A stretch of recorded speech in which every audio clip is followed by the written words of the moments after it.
একদিন এক প্রেমিক তার প্রেমিকাকে চ্যালেঞ্জ করে বসলো। খুব সহজ একটা চ্যালেঞ্জ। তুমি যদি আমাকে সত্যিই ভালোবাসো, তাহলে তুমি আমার সাথে একটা সম্পূর্ণ দিন কোনো রকম যোগাযোগ করবে না। যদি তুমি টানা 24 ঘন্টা যোগাযোগ না করে থাকতে পারো, তাহলে আমি তোমাকে আজীবন ভালোবাসবো। মেয়েটা রাজি হলো। সে সারাদিন একবারও যোগাযোগ করলো না ছেলেটার সাথে। কোনো ফোন কল বা কোনো SMS কিছুই করলো না। পরদিন মেয়েটা দৌড়ে গেল ছেলেটার বাড়িতে। মেয়েটা জানতো না যে ছেলেটার ক্যান্সার ছিল, আর তার আয়ু ছিল মাত্র 24 ঘন্টা।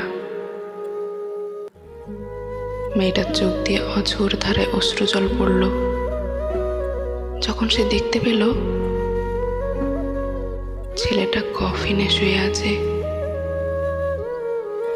আর তার পাশে একটা চিঠি। তাতে লেখা আছে, ইউ ডিড ইট বাবু, can you do it every day?